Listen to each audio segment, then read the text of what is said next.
Communication once depended on marks made in wet clay or on flakes of stone.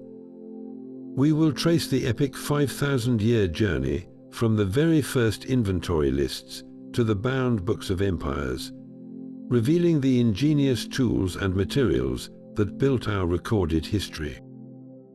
You will learn exactly how ancient scribes turned mud and reeds into permanent memory, preserving everything from love poems to tax records. How did a set of knotted cords function as a complex administrative database?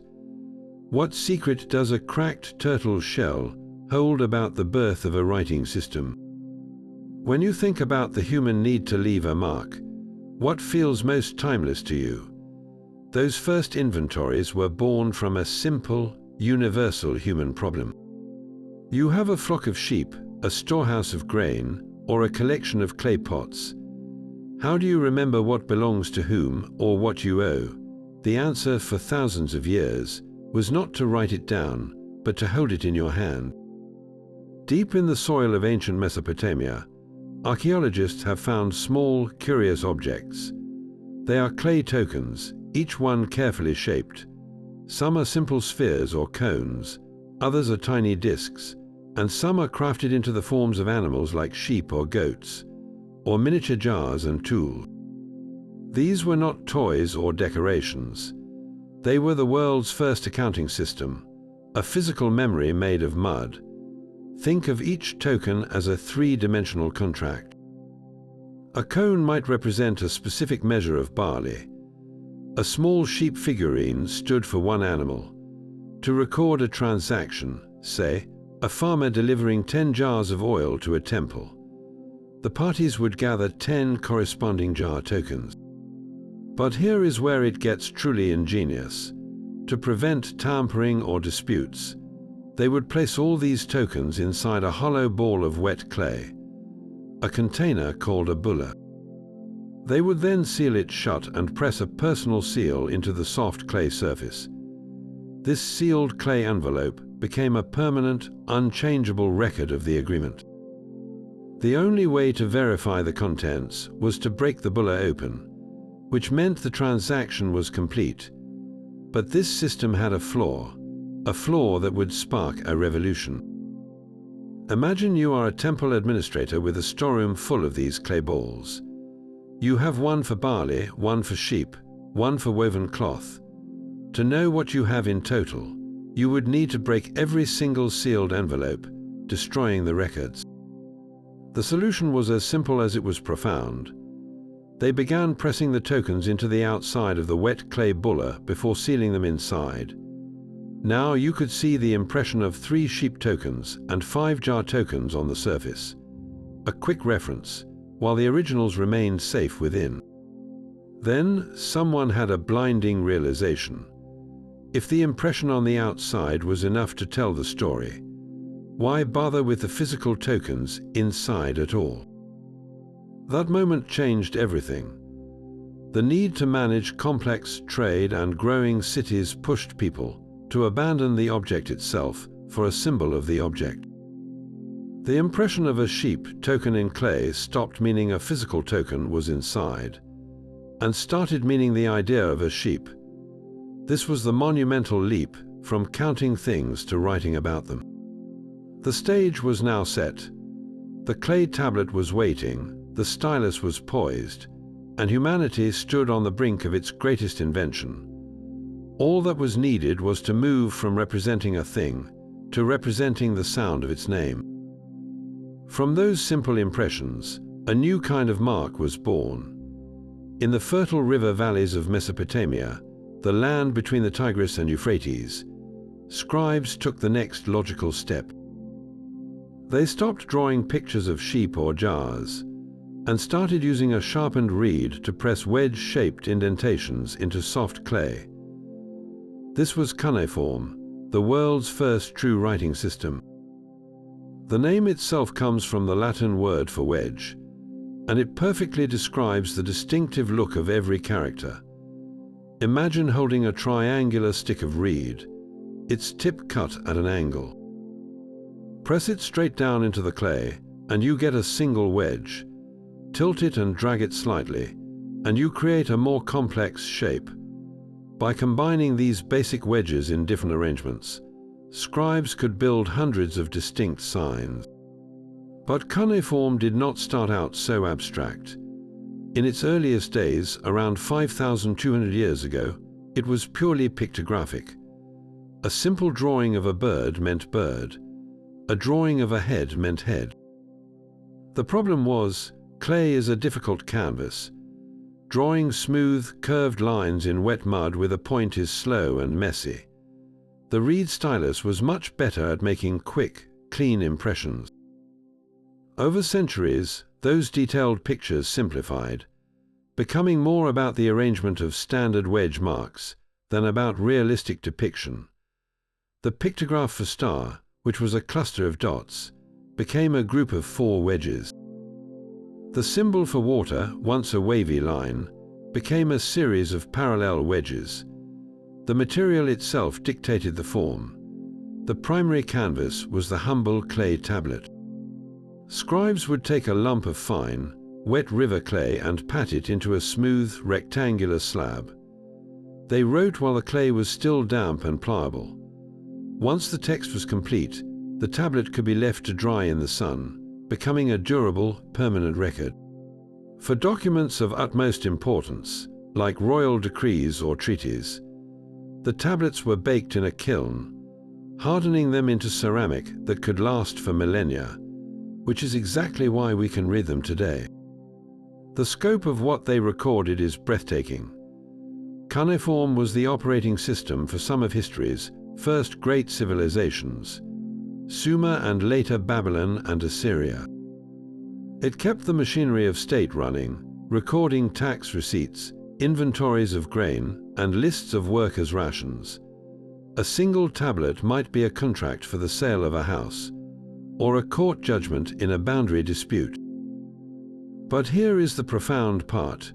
Writing quickly burst beyond mere accounting. The same wedge marks that tracked bushels of barley gave voice to gods and heroes. The most famous example is the Epic of Gilgamesh, one of the oldest surviving works of great literature. On a series of 12 clay tablets, the story of a legendary king's quest for immortality was carefully inscribed. This was writing's true power revealed. It could capture not just quantities, but the entire human experience, from the price of a loaf of bread to the fear of death itself. With cuneiform, humanity had unlocked a way to speak across the centuries. But on the other side of the world, an entirely different script was emerging from a much more mysterious source: the cracks in a turtle's shell. While cuneiform wedges were pressed into clay, a script of breathtaking artistry was being carved into eternity along the Nile. Hieroglyphs, a Greek term meaning sacred carvings, were far more than simple writing. They were a fusion of art, religion, and power, designed to be seen and understood by both the living and the divine.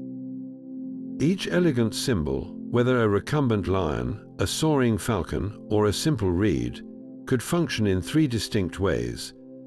A logogram represented an entire word or idea. The picture of a sun disk meant sun. But it could also be a syllabic sign, representing a sound. That same sun disk, pronounced Ra, could be used to spell out parts of other words. And finally, there were determinatives, silent symbols placed at the end of a word to clarify its meaning. A pair of walking legs after a verb of motion, or a roll of papyrus after an abstract concept. This layered system made hieroglyphs incredibly versatile and wonderfully complex. The surface they were written on spoke volumes about their purpose. For the gods and the eternal pharaoh, they were chiseled with immense care into the granite of temple walls and the limestone of tomb chambers, meant to last for all time and activate magic in the afterlife. For the business of the state and the beauty of literature, they were painted with delicate brushes onto sheets of papyrus, a paper made from the pith of the riverside reed, woven, pressed, and dried. and for the scribe's quick calculations, a practice list, or a casual letter. They were jotted in ink on ostraca, broken bits of pottery or flat limestone flakes that were the ancient equivalent of scrap paper. Mastering this intricate script was the work of a lifetime, confined to a tiny elite class of scribes. These men, for they were almost always men, underwent years of rigorous training, memorizing hundreds of signs and the strict rules of their use. In a society where most toiled in the fields, the scribe held a position of immense prestige. His pen and papyrus roll more powerful than any plough. He was the administrator who recorded the grain harvest, the priest who copied the rituals to please the gods, and the artist who ensured the king's name and deeds would never be forgotten. Hieroglyphs were not a tool for public debate or casual communication. They were a sacred technology for maintaining cosmic order, a visual echo of the world they described, forever linking the word with the image of the thing itself. This desire to make writing beautiful and permanent stands in stark contrast to another ancient innovation, one born not from ceremony, but from sheer, relentless practicality. The scribe's world was defined by the tools he held in his hand, each one a masterpiece of adaptation to its environment. In Mesopotamia, the primary instrument was as humble as the mud it wrote upon, the reed stylus. A scribe would select a sturdy stalk of marsh reed, then use a sharp knife to cut one end at a precise angle, creating a triangular tip. This was not a pointed instrument for scratching lines. It was a blunt stamp for pressing shapes. The scribe would hold it almost upright, then push the angled corner into the soft clay tablet to form the head of a wedge, and drag it forward to create the tail. The angle and depth of each impression conveyed meaning, and the stylus had to be recut frequently to maintain its clean edge. Every cuneiform sign, from a simple administrative record to a line of epic poetry, was built from thousands of these deliberate, physical presses, a rhythmic act of creation that turned thought into permanent, tangible form. Down the Nile, the Egyptian scribe's toolkit was a painter's set, designed for fluid elegance. His pen was typically made from the stem of a rush, a common waterside plant. He would chew or gently pound one end to separate the fibers, transforming it into a fine, flexible brush. This rush pen could create the thick, sweeping lines of a hieroglyph on a tomb wall or the delicate, cursive script known as hieratic on a scroll of papyrus. His inks were carried as solid cakes. Black ink, the standard for most text, was a simple but effective mixture, lampblack, which is essentially soot collected from oil lamps, was ground and mixed with water and a binder like gum arabic from the acacia tree. This created a durable, carbon-based ink that has remained astonishingly black for thousands of years. For headings, key phrases, or to mark the beginning of a new section, the scribe used red ink. This vibrant color came from ochre, a naturally occurring iron oxide pigment, ground and prepared in the same way. A scribe would carry a small palette, often a rectangular piece of wood or stone with two circular wells for the black and red ink cakes. To write, he would dip his brush into a water pot, then rub it on the cake to pick up the pigment, much like a watercolor painter. The entire process was a quiet, meticulous ritual, connecting the scribe's breath and movement to the very elements of his world, soot, plant, mineral, and water, to conjure words from the void. But for all its beauty, the papyrus scroll presented a frustrating challenge. To find a specific passage in a long text, you had to unroll and re-roll the entire cumbersome sheet, a slow and delicate process that risked damaging the fragile material. This limitation would persist for centuries, until a simple yet revolutionary change in format would forever reshape how we interact with the written word. The permanence of clay was its greatest power. Unlike papyrus, which could crumble to dust in a flood or be eaten away by insects. A clay tablet was virtually indestructible once fired. The process began with the earth itself. Scribes would take fine, silty clay from the riverbanks, carefully kneading it to remove pebbles and air bubbles, then pat it into a smooth, palm-sized rectangle. The surface was often slightly convex, making it easier to hold. While the clay was still moist and supple, the scribe would begin his work, pressing the reed stylus with a practiced rhythm. Each wedge-shaped impression had to be made with confidence, for erasing was difficult. A mistake might be smoothed over with a wet finger, but it left a telltale blur.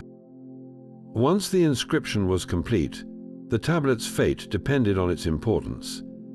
A temporary record, like a student's exercise or a market tally, could simply be left in the sun to bake hard. But for a document meant to last, a royal chronicle or a property deed, the tablet would be placed in a kiln and fired like a pot, transforming soft mud into ceramic. This final act of fire is the reason we can read the Epic of Gilgamesh today. It turned a temporary message into a time capsule. When the great cities of Mesopotamia fell, their wooden roofs burned and their mud brick walls melted back into the earth. These fired clay tablets simply lay where they fell, waiting in the rubble. The most spectacular example is the Library of Ashurbanipal, discovered in the ruins of Nineveh. This was not a library of scrolls, but a vast archive of tens of thousands of clay tablets, systematically collected by a scholarly Assyrian king. When the city was sacked and burned around 612 BC, the intense heat of the fire did not destroy the tablets. It baked them to an even harder state, preserving them for archaeologists over 2.5 millennia later. From this single fire-hardened archive, we recovered the entire Gilgamesh epic, creation myths, medical texts, and detailed legal codes. The very medium that seemed so humble, mere sun-dried mud, proved to be the most resilient guardian of memory the ancient world ever devised. It makes you wonder, what stories are we writing today that could possibly survive for 5,000 years? That resilient clay, however, demanded a specialist to master its wedge-shaped code. For centuries, literacy was a fortress guarded by a small class of scribes, their knowledge a form of power. But a revolution was brewing among the merchants and traders of the Mediterranean, one that would tear down the walls and put writing into entirely new hands. The catalyst was a stunning simplification. Around 3,800 years ago, in the mining regions of the Sinai Peninsula, workers and traders in contact with Egyptian culture performed an act of linguistic genius. They looked at the complex hieroglyphic system and took only its core principle, the idea that a sign could represent a sound, but they chose sounds based on their own Semitic language. They selected a simple Egyptian hieroglyph, like the one for house, which was pronounced bet in their tongue, and let that pictogram stand purely for the sound B. The ox head hieroglyph, Aleph, became the sound A. This was the birth of the Proto-Sinaitic script, the grandfather of every alphabet you use today. It was a system where a small set of symbols, each representing a single consonant sound, could be combined to spell out any word. The burden of memorizing hundreds of complex signs was lifted. This radical idea was perfected by the great maritime traders of the ancient world, the Phoenicians. They streamlined the symbols into an even cleaner, more efficient set of 22 letters. Their alphabet was purely consonantal, a skeleton of sounds. The word you are hearing in your mind right now, for instance, would have been written just with its consonant framework, the vowels filled in by the reader from context. This made it incredibly fast to learn and incredibly useful for drafting bills of lading, recording cargo manifests, and signing contracts on the bustling docks of Tyre and Sidon. The Phoenician alphabet was not for poetry carved in stone for the gods. It was for commerce written in ink on papyrus or scratched onto potsherds. Its genius was its neutrality and adaptability.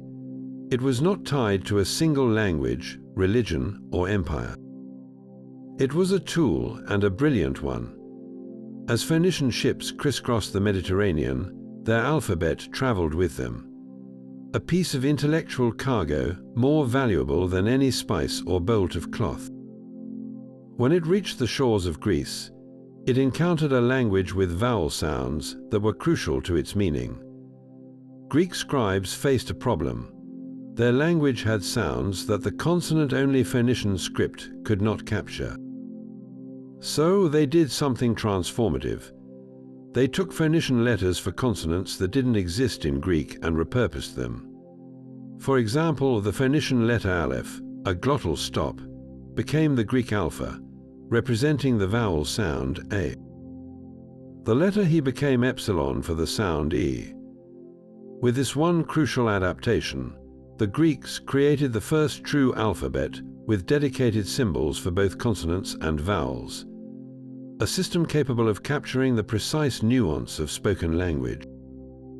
This Greek alphabet would then travel west, adopted and modified by the Etruscans in Italy, and finally it would come into the hands of the Romans.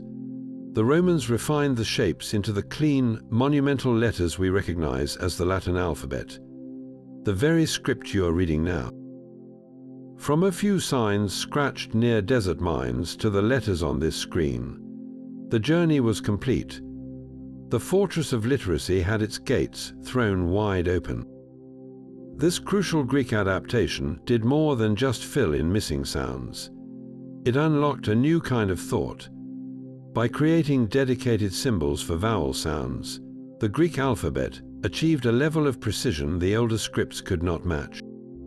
For the first time, the subtle music of spoken language, the difference between a command and a question, the exact meter of a poetic line, could be captured perfectly on the page.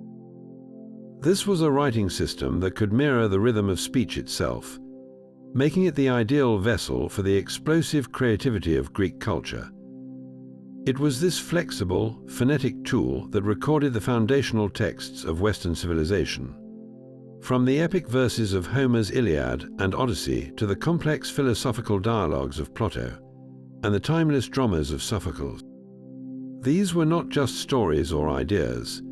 They were performances of language, and the Greek alphabet gave them a permanent stage. The tools and surfaces they wrote on tell a story of practicality meeting purpose. For everyday writing, for a student's lesson, a merchant's calculation, or a playwright's first draft, the Greeks relied on the wax tablet. This was a brilliant, reusable notebook. It consisted of a wooden frame filled with a layer of darkened beeswax. The writer used a stylus with a pointed end to inscribe letters into the soft wax, and a flat, spatula-like end on the other side to smooth the wax out for erasing. It was the ancient equivalent of a whiteboard, perfect for work that was temporary, iterative, or needed frequent correction. For works intended to last, the material of choice was papyrus, imported from Egypt. Long scrolls of this paper-like reed were used to create books, or scrolls, containing literary, historical, and scientific works. These scrolls were precious and expensive, the domain of libraries, scholars, and wealthy patrons. And for the most public and permanent pronouncements, the Greeks turned to stone. Laws, treaties, honors for citizens, and records of great athletic victories were meticulously chiseled into marble or limestone steel, standing in the open air of the agora for all to see. From the soft, erasable wax of private thought to the hard, eternal stone of public memory, the Greek writing system proved it could handle every layer of human communication. This legacy of clarity and flexibility would travel far beyond the Aegean Sea, carried by the legions and administrators of an empire that would seek to stamp its own order on the written word. The Romans were masters of taking a good idea and making it work on an empire-wide scale. When they encountered the Greek alphabet, they saw not just a script for poetry, but a tool for administration. They streamlined the letter forms into the clean, strong shapes of the Latin alphabet, a visual echo of their own discipline and order. This was a script built for clarity and efficiency, perfect for carving into stone monuments that declared Roman law, or for the endless paperwork required to govern a vast territory. But for the daily, messy business of life, from a schoolboy's grammar lesson to a quartermaster's inventory, the technology of choice was far more humble and brilliantly practical: the wax tablet, or tabula. Picture a small wooden board, about the size of a modern paperback book. Its center was hollowed out and filled to the rim with a layer of dark beeswax, often mixed with soot or resin to give it color and a bit more stiffness. The writing instrument was a stylus, usually made of metal or bone. One end was sharpened to a fine point for inscribing letters into the soft wax surface. The other end was flattened into a small, smooth spatula. This was the eraser. When you made a mistake or needed the space for a new calculation, you simply used the flat end to gently warm and smooth the wax, wiping the surface clean. It was instant revision. A student could practice his letters, erase them, and start again. A merchant in the forum could draft a contract, negotiate terms, and amend the figures right in front of his client. A military clerk could record supply lists and then reuse the same tablet the next day. For longer documents, several of these waxed boards could be hinged together with leather cords, creating a primitive but effective codex, a direct ancestor of the bound book. The wax tablet democratized writing in a way stone or papyrus never could. It was affordable, portable, and forgiving. It turned writing from a permanent, solemn act into a flexible, thinking process. The soft wax captured the first draft of history, the fleeting thought, the tentative agreement, all of which could be solidified later onto more permanent materials. In the hands of a Roman, writing became less about speaking to the gods and more about running the world. Far from the Mediterranean's wax and papyrus, a different script was being born from fire and bone. In the fertile plains of the Yellow River, during the Shang dynasty over 3,000 years ago, the earliest known Chinese writing emerged not from trade, but from a conversation with the gods. This was oracle bone script, a sacred language carved into the future itself. The process was a profound ritual. A royal diviner, perhaps the king himself, would pose a critical question to the ancestors or deities. Would the harvest be bountiful?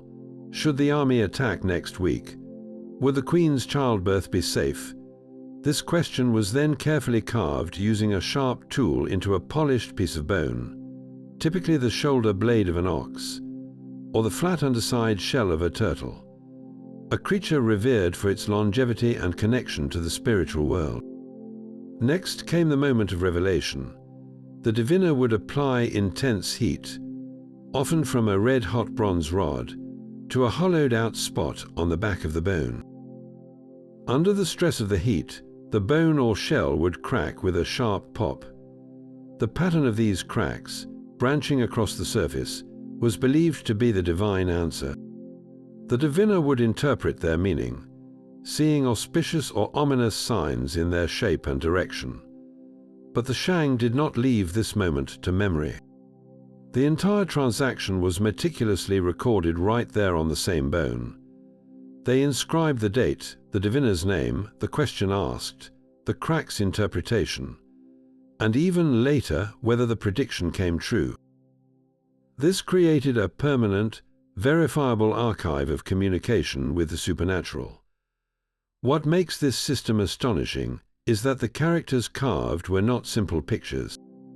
They were a sophisticated, standardized logographic script, where each symbol represented a whole word or concept.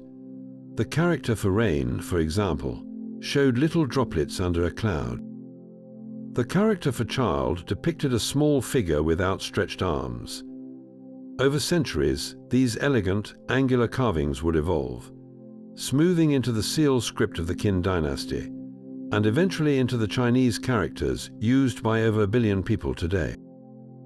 So while cuneiform tracked sheep and the alphabet powered commerce, Chinese writing began as a sacred bridge between kings and cosmos, a record of cracks in a turtle shell that became the foundation for one of the world's most enduring literary traditions. The cracks in the oracle bones revealed a script destined for greatness, but it needed a more practical home. For over a millennium, the primary canvas for Chinese thought was not paper or clay, but bamboo. Preparing these books was a feat of endurance. A scribe would take fresh bamboo stalks and cut them into narrow, uniform slips, each about as long as a ruler and as wide as a finger. These strips were then roasted over a fire, a crucial step called killing the green. This process drove out the sap and moisture, preventing insect damage and mildew, and it left the surface dry and ready to absorb ink. Each hardened slip could hold a single vertical column of characters, brushed on with a steady hand. For a text of any length, dozens or even hundreds of these slips were necessary. To create a readable book, the scribe would arrange the slips in order and then drill small holes at the top and bottom, threading them together with silk or hemp cord into a flexible, accordion-style panel. This was a jaan, a bamboo slip book. You did not turn its pages, you unrolled a section from the right, read the columns, and then rolled it closed from the left, keeping your place. The weight and rigidity of these bamboo volumes were immense. It is said that a scholar traveling to court might need an entire cart pulled by oxen just to carry his library, a literal ton of knowledge. This material reality shaped the writing itself, encouraging a famously concise, potent style where every character had to carry immense meaning. For the elite who could afford something far lighter and more elegant, there was silk. Writing on this smooth, luxurious fabric was a completely different experience. A scribe could paint characters with fluid, expressive strokes, creating works that were as much visual art as record. Silk scrolls were used for the most important maps, sacred texts, and commissioned works of art, but its extravagant cost meant it was forever out of reach for common use. The bamboo slip and the silk scroll existed in the same world, yet they spoke to a stark divide. One was the workhorse of administration and scholarship, heavy with the weight of its own medium. The other was the treasure of emperors and poets, where the message was wrapped in the very fabric of wealth and status. This tension between the durable and the desirable, the practical and the precious, would eventually push Chinese inventors to seek a perfect middle ground. Across the Pacific, in the dense jungles of Mesoamerica, writing took a form both beautiful and brutally public. The Maya, along with cultures like the Zapotec and the Aztecs, developed logosyllabic scripts of breathtaking complexity. A single glyph could function as a logogram, representing an entire word like jaguar or lord, or it could break down into syllabic signs, combining to spell out names, verbs, or sounds. This hybrid system allowed scribes to record their rich history, astronomy, and religion with remarkable precision. Their books were masterpieces of material science. They created a paper called hoon from the inner bark of the wild fig tree. The bark was soaked, pounded into a pulp, and layered into sheets. But the true innovation was the coating, a thin layer of fine white lime plaster brushed onto the surface. This created a smooth, bright white page that made the vibrant inks pop with stunning clarity. These sheets were then folded, screenfold style, like an accordion, and bound between wooden or jaguar skin covers to create a codex. Unlike a scroll, you could flip through a codex to find a specific page, a revolutionary convenience. In these painted books, scribes recorded the movements of Venus, intricate calendars that tracked sacred time, and the genealogies of kings. Yet for all their portable knowledge, the most enduring statements were made in stone. In the grand plazas of cities like Capon and Tikal, Maya rulers erected towering stone slabs called stelae. These were not mere markers, they were full-length portraits of the king in his full regalia, his body adorned with glyphs that narrated his ascent to power, his military victories, and his sacred rituals. The carving was deep and ornate, designed to cast dramatic shadows in the tropical sun. Each stele was also a time capsule, anchored to a specific date in the long count calendar, proclaiming that on this day, this king performed this act to maintain the cosmic order. The codex held the secret knowledge, but the stela shouted the royal propaganda to the people and the gods alike. While one civilization painted its history on plastered bark, another found its voice in a system of knots, creating a record-keeping empire without a single written word. High in the Andes Mountains, an empire of 10 million people was governed without a single written page. The Inca, masters of engineering and organization, built the largest empire in the pre-Columbian Americas, yet they left behind no clay tablets, no carved stelae, and no painted codices. Instead, their entire administrative memory was held in a language of knots. This was the quipu, a system that challenges everything we think we know about writing. A quipu was at first glance a deceptively simple object. It consisted of a long, thick primary cord from which dozens, sometimes hundreds, of thinner pendant cords were suspended. These cords were most often made from spun cotton, or the soft wool of camelids, like llamas and alpacas. The materials were dyed in a stunning array of colors, each hue holding specific meaning. But the true language was in the knots. A skilled record keeper, known as a quipucamaoc, would tie knots into these hanging strings, the type of knot, its precise position on the cord, and the sequence in which knots were placed formed a complex, logical code. A figure 8 knot represented the number 1. A long knot with multiple turns could signify 2 through 9, depending on the number of twists, and a single overhand knot stood for a multiple of 10, 100, or 1,000, its meaning determined by its placement in the sequence. The system was positional, much like our decimal system, where a knot in the unit's place, the tens place, or the hundreds place, changed its value entirely.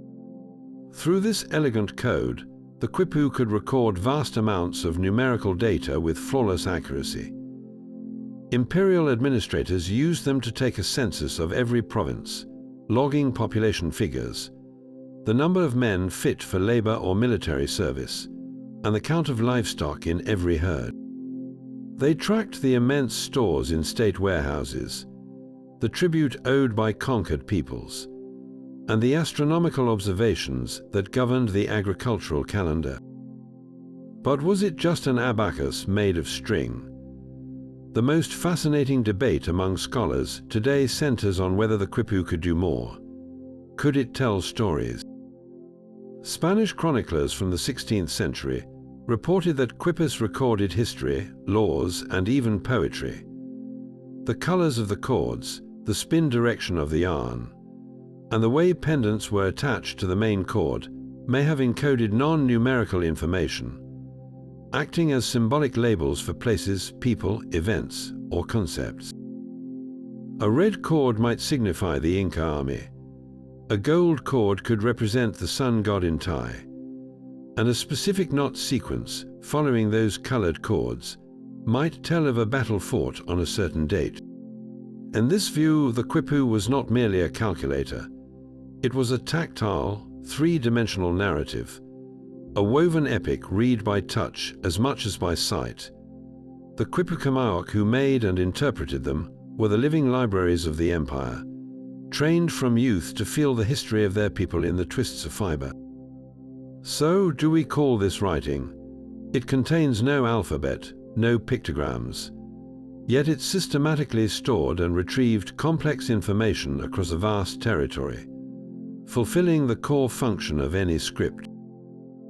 Perhaps it represents a different branch on the great tree of human communication, a branch where memory is tied, not inked, and where the archive is something you can hold in your hands and run through your fingers. The quipu forces us to expand our definition of a record, reminding us that intelligence is not bound to the flat page. That woven language of knots represents one extreme of ancient recording, but for the simple daily act of jotting something down, civilizations turned to a far more common material, the broken piece of pottery lying at their feet. In the shadow of every grand monument and every polished papyrus scroll, there existed the humble ostracon. This was the ancient world's ultimate scrap paper, a fragment of a clay jar or a flake of limestone, its surface repurposed for the ephemeral needs of life. In Egypt, a farmer might scratch a quick receipt for grain delivery onto a potsherd. A student learning his hieratic script would practice letter forms on a smooth limestone chip, the rough surface forgiving for a beginner's hand.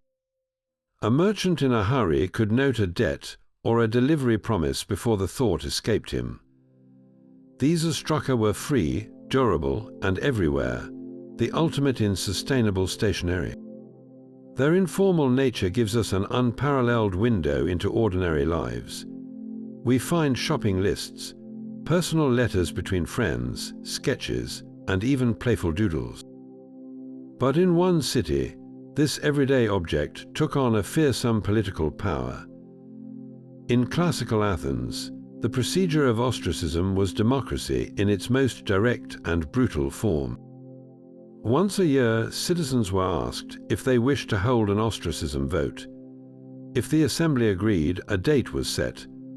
On that day, each eligible citizen would bring his own potsherd, his ostracon, to the agora.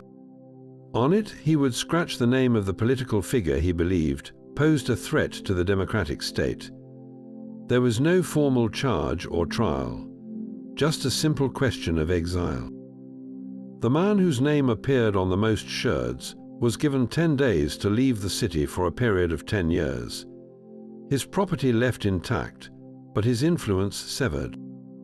Archaeologists have found caches of these very ballots. Some are neatly inscribed, perhaps prepared in advance by organized factions. Others are crudely lettered, the work of an ordinary citizen making his mark. Some even bear poignant messages beyond the name, like one found with the name Themistocles, followed by the scroll. And his friends. These broken pieces of clay were the instruments that could topple the greatest of leaders, proving that in the right hands, even trash could shape history. The ostracon reminds us that writing was not always for the ages. Sometimes it was just for today. A fleeting thought made tangible on a piece of the world you had already broken. The power to make a mark was also the power to rise above the mud and the plough. In the rigid hierarchies of the ancient world, the scribe occupied a singular and enviable position, one earned through grueling mental discipline. His journey began not on a battlefield, but in a classroom, often as a very young boy. In Mesopotamia, these were the tablet houses, rooms filled with the quiet, focused sounds of style pressing into clay. In Egypt, it was the per-ankh, the house of life, attached to major temples, where the mysteries of hieroglyphs were passed down. The training was relentless. A student first had to master the physical craft, learning to prepare a smooth clay tablet or a clean sheet of papyrus, to mix ink, and to hold the stylus or brush with perfect control. Then came the memorization, hundreds of complex signs and their myriad uses. In Mesopotamia, they practiced lists, endless lists of gods, cities, professions, and animals, building both vocabulary and a systematic view of the universe. Mistakes were met with corporal punishment. One Sumerian school text from around 4,000 years ago paints a vivid picture. It describes a student being caned for poor handwriting, for speaking out of turn, for getting up without permission, and even for having dirty clothes. The message was clear, this knowledge was precious, and the path to it was one of absolute obedience and precision. Yet the reward for this endurance was immense. The scribe was liberated from back-breaking physical labor. An ancient Egyptian text, the Satire of the Trades, praises the scribe's life by vividly disparaging every other profession. It describes the potter, who is muddied with clay like one in whose house a corpse has lain. It pities the farmer, whose cries are more piercing than the ravens, whose fingers are swollen and reek of fish from handling fertilizer. In contrast, it declares, "Behold, there is no profession without a boss, except for the scribe, he is the boss." This was not just a job, it was a form of social alchemy. With literacy came economic security, a position in the royal or temple administration, and access to the inner workings of power. The scribe drafted the laws, recorded the taxes that funded the state, and composed the letters that sealed alliances. He was the indispensable technician of civilization. His stylus or brush was a tool of near magical potency, for it could make a decree, a contract, or a man's name endure long after his voice had faded. To be illiterate was to be subject to those who could read and write, to be a farmer forever explaining his harvest to a man with a tablet. The scribe's hand, calloused from the reed, not the hoe, held the true authority. But the scribe's power was ultimately borrowed, a reflection of the king who commanded him. In the hands of the state, writing transformed from a tool of record into a weapon of control, carved not on humble clay, but into the living rock of mountainsides. The most famous declaration of this power is the Code of Hammurabi. Erected in the Babylonian city of Sippar around 1750 BC, this towering black stone still was not a hidden legal manual. It was a public monument, meant to be seen and understood by all. At its summit, a carved scene shows the sun god Shamash, god of justice, handing the symbols of authority to King Hammurabi himself. The message was divine and undeniable. The laws that followed came not from man, but from the heavens, mediated through the king. Below this image, column after column of meticulous cuneiform text listed nearly 300 laws, covering everything from property disputes and trade regulations to family matters and criminal penalties. The principle of an eye for an eye is famously inscribed here, but so are detailed prices for surgical procedures and fines for shoddy construction. By inscribing these rules in stone and placing copies in city centers, Hammurabi did something revolutionary. He claimed a monopoly on justice, replacing local customs and arbitrary rulings with a standardized, royal law that applied across his entire realm.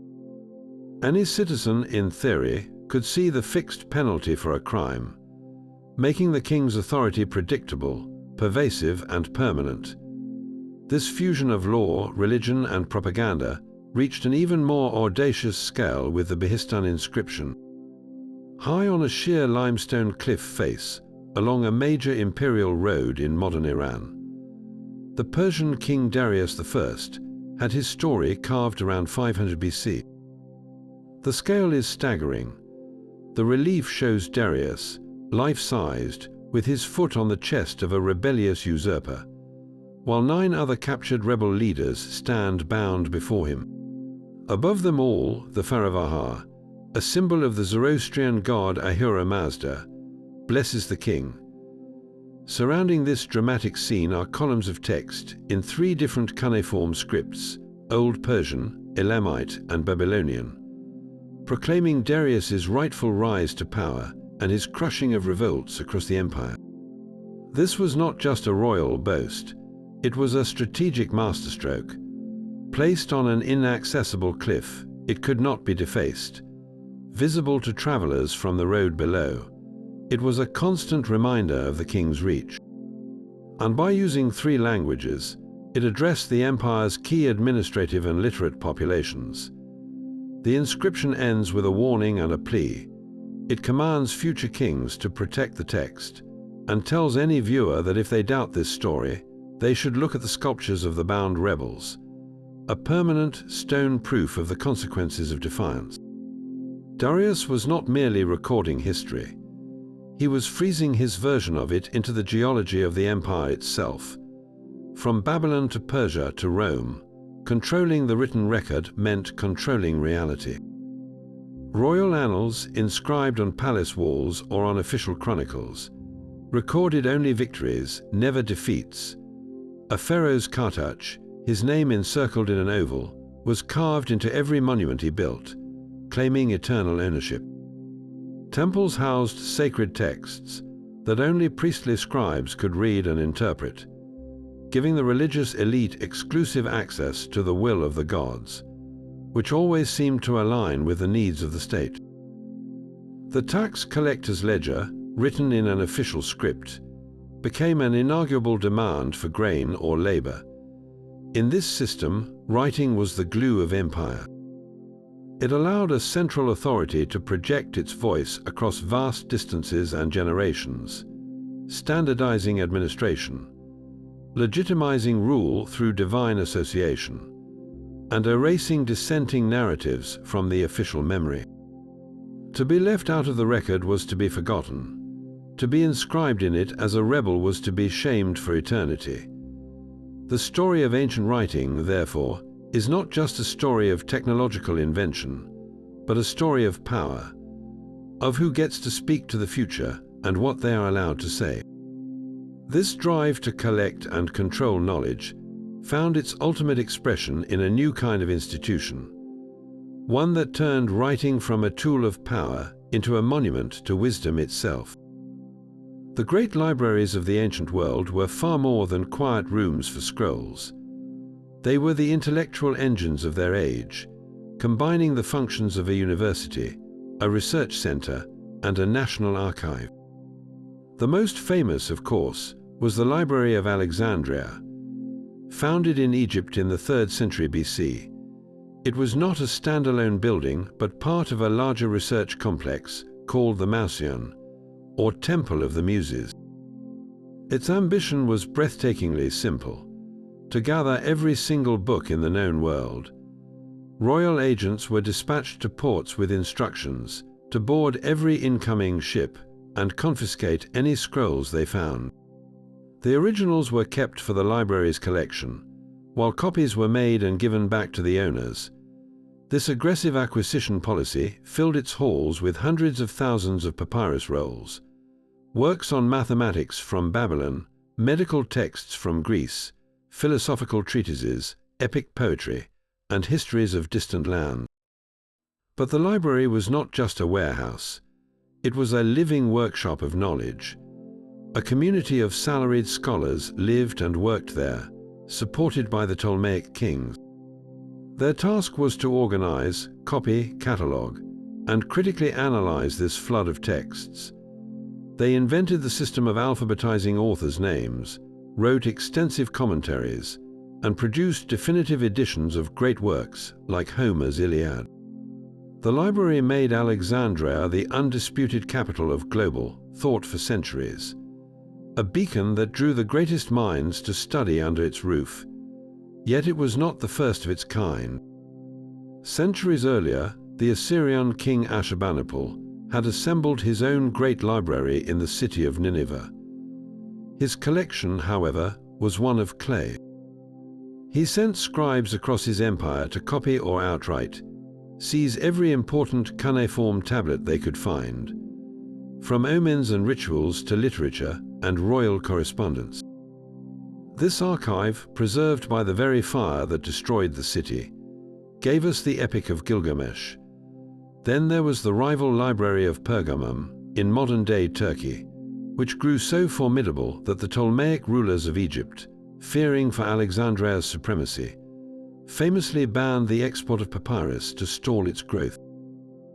This act of economic warfare spurred the Pergamenes to perfect a new writing material, parchment, made from scraped and treated animal skins, which would eventually outlast papyrus itself. These libraries served multiple masters. Yes, they were centers of pure scholarship, but they were also potent symbols of political prestige. A great library announced that a ruler was not merely a conqueror of land, but a patron of civilization. It attracted talent, fostered innovation in everything from engineering to astronomy, and created a curated, official version of human knowledge. In their silent halls, the scattered voices of scribes, poets, and scientists from 100 cultures were gathered into a single, fragile conversation across time. They were humanity's first attempt to build a backup drive for the entire mind of our species. A project of staggering optimism that asked, what if we could save every idea forever? The ambition of the great libraries created a crisis for the scribes themselves. Papyrus, the paper of the ancient world, had a critical weakness. It was a product of the Nile, a reed that grew only in a specific climate. As the Roman Empire expanded north into colder, wetter regions, the supply chain grew strained, and the material itself proved fragile in the damp European air. A new, more resilient canvas was needed, one that could be sourced anywhere livestock grazed. The answer was pulled from the very bones of the landscape, parchment, also known as vellum when made from the finer skins of calves or lambs. This was not simply leather, it was a writing surface of astonishing refinement, born from a process that was equal parts chemistry and art. It began with the skin of a sheep, goat, or calf. First, the hide was soaked in a lime bath for days or even weeks. This loosened the hair and fat, which was then painstakingly scraped away with a curved, blunt knife. The skin was then washed and stretched taut on a wooden frame, a process called a hearse. As it dried, the parchment maker would constantly work the surface with a crescent-shaped lunellum knife, scraping it thinner and thinner, smoothing every bump and ridge. This was the crucial step, a rhythmic, skilled scraping that could take days, transforming a rough hide into a uniform, velvety sheet. Finally, the surface was smoothed with pumice and sometimes dusted with chalk to create a perfect, pale writing ground. The result was a material of remarkable durability and flexibility. Unlike papyrus, which could only be written on one side due to its fibrous texture, parchment was smooth and consistent on both faces. This was a revolutionary efficiency, instantly doubling the usable space of a document. More importantly, parchment was tough. It did not crack like dried papyrus. It resisted moisture far better, and it could withstand the repeated handling that scrolls could not. This last quality unlocked its greatest contribution, the codex. A scribe could take several sheets of parchment, fold them in half, and stitch them together along the spine, creating a bound book with separate pages. You could now flip directly to a specific passage without unrolling a cumbersome scroll. The codex made reference, study, and comparison infinitely easier.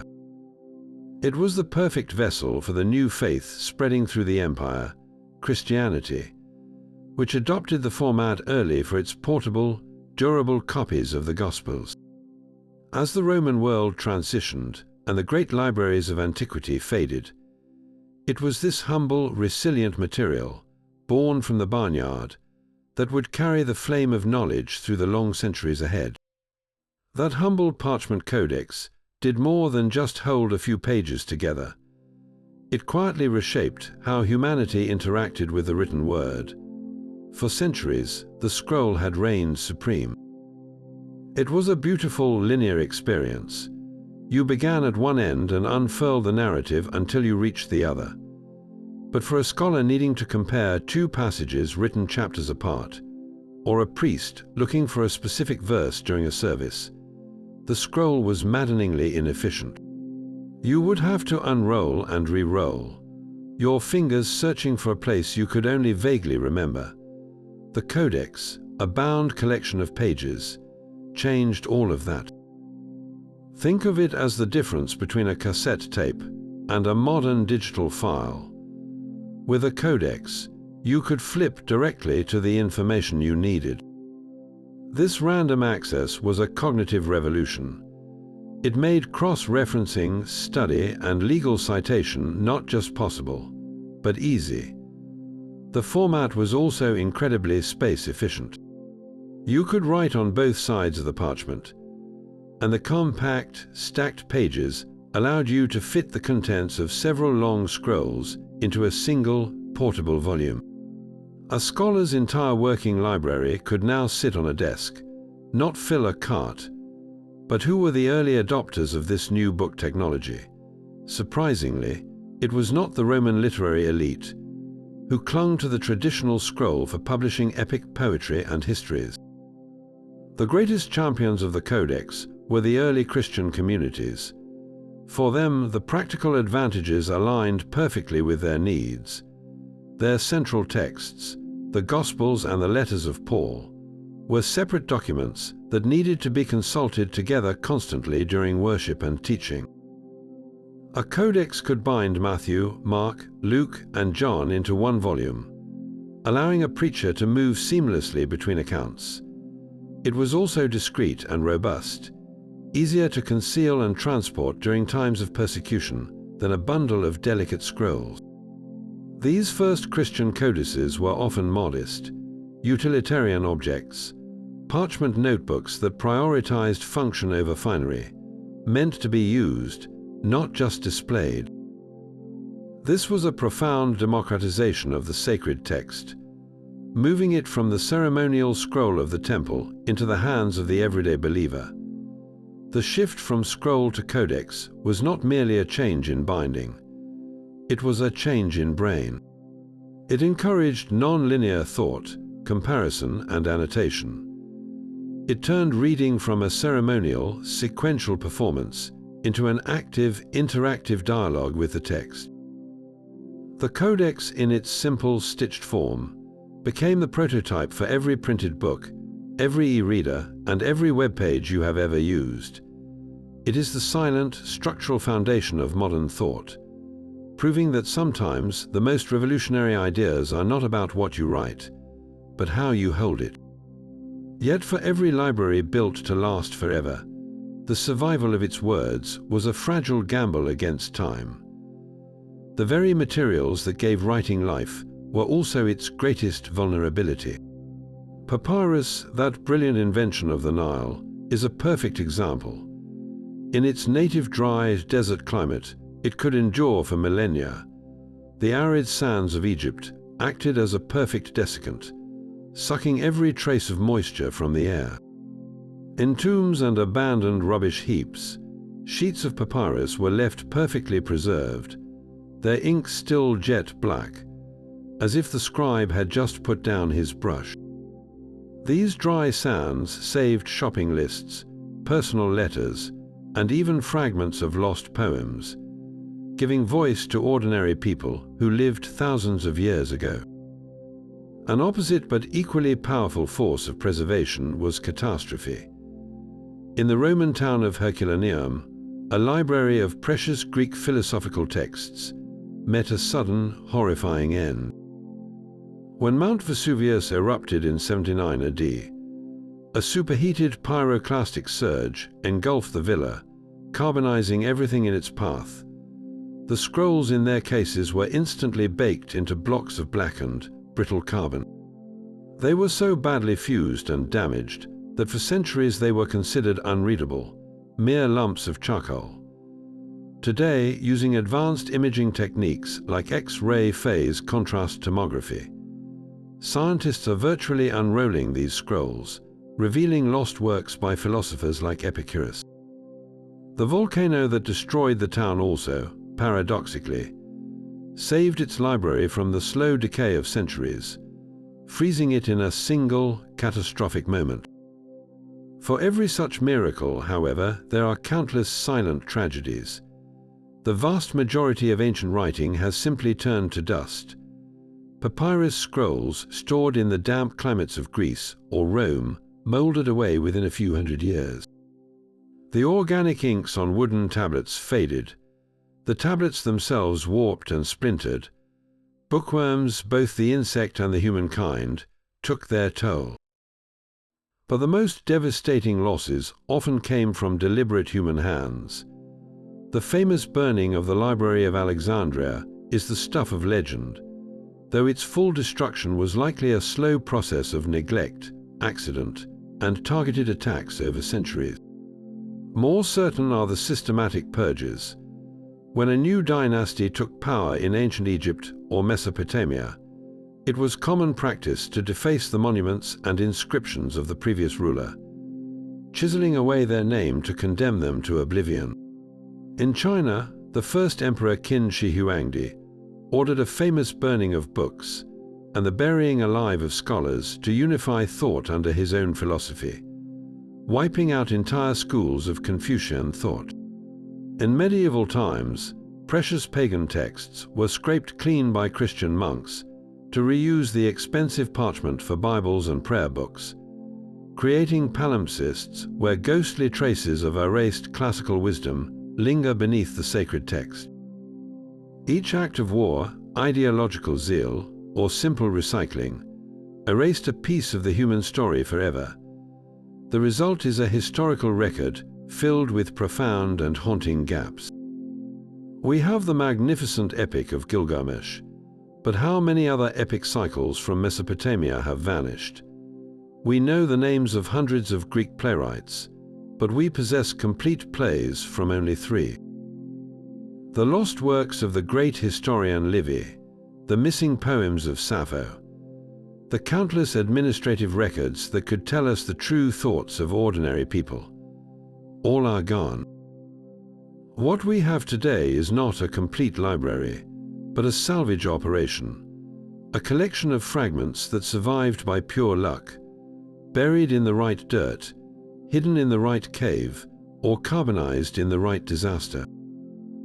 Every recovered word is a message in a bottle from a shore we thought was lost forever. It forces us to wonder what masterpieces of literature, what revolutionary ideas, what intimate stories of love and loss have we simply forgotten.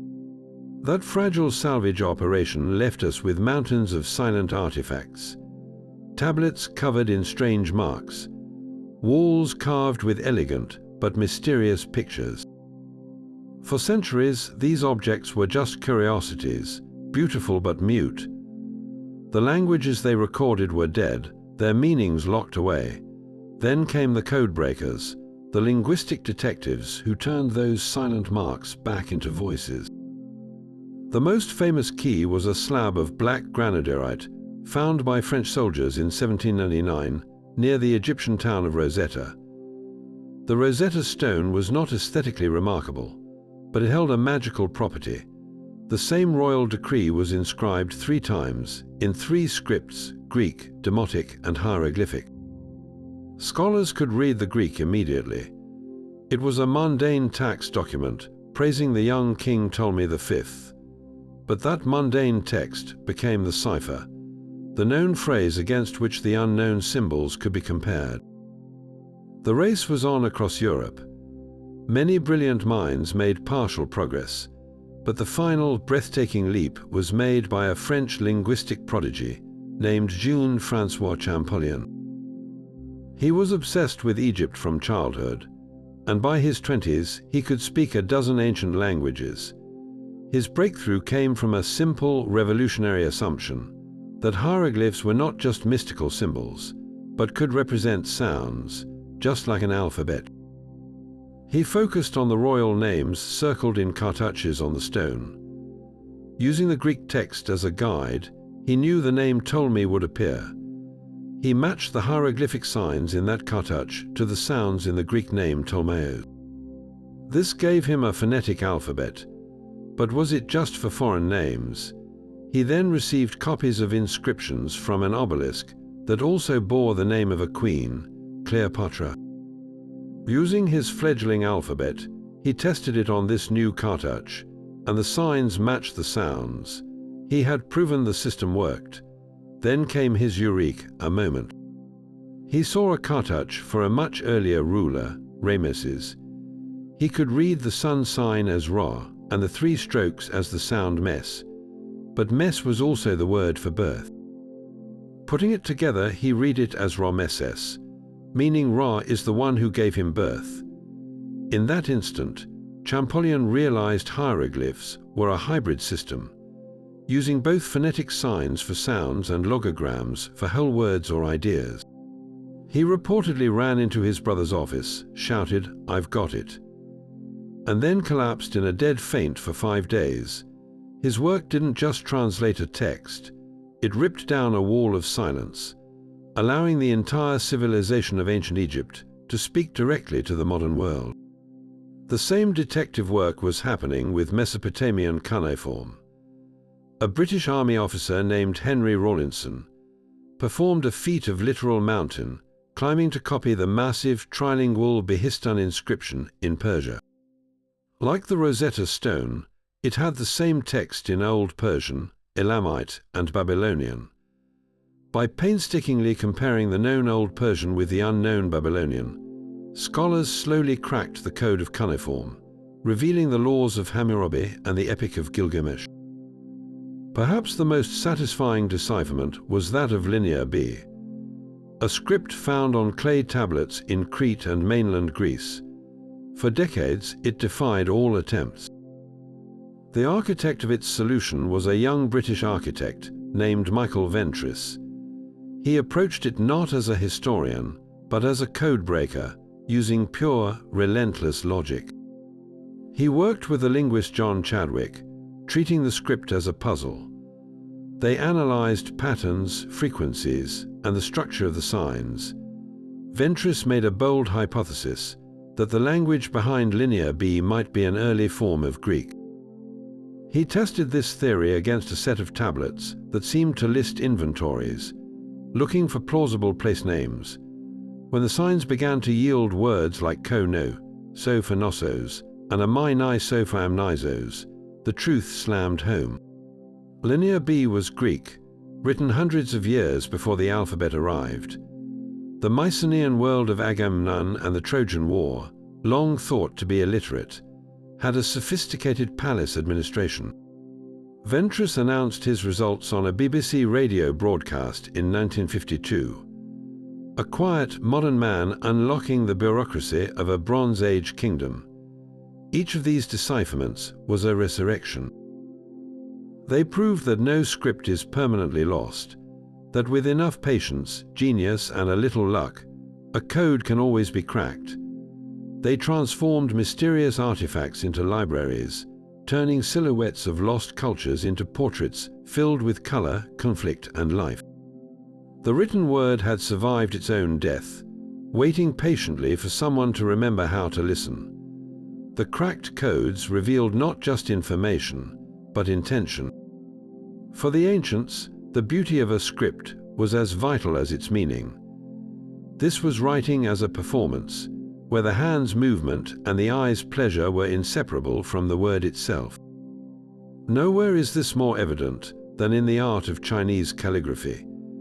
Here, writing transcended mere communication to become one of the highest forms of spiritual and artistic expression. The tools were simple: a brush of animal hair, a cake of solid ink, a stone for grinding, and a sheet of silk or paper, but the act was profound.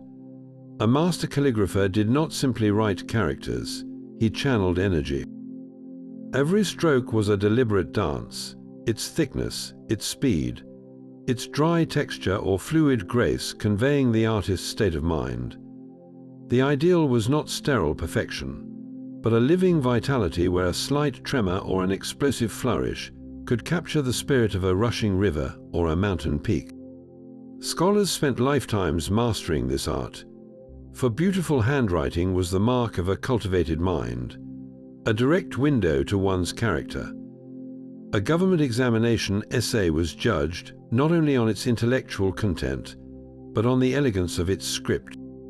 This was writing that you felt in your bones before you read it with your eyes. This pursuit of visual splendor echoed across continents and eras. In the scriptoria of medieval European monasteries, scribes and artists transformed the Christian codex into a radiant object. These were the illuminated manuscripts. Using pigments ground from precious minerals, lapis lazuli for a blue deeper than the sky, malachite for green, and gold leaf hammered to a breathtaking thinness, they turned parchment into a field of light. Elaborate initials, swirling with vines and fantastical creatures, marked the beginning of a sacred passage. Full-page illustrations depicted biblical scenes in a blaze of color.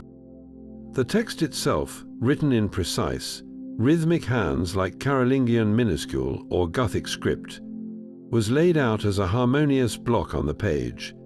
This labor, which could take years for a single Bible, was an act of devotion.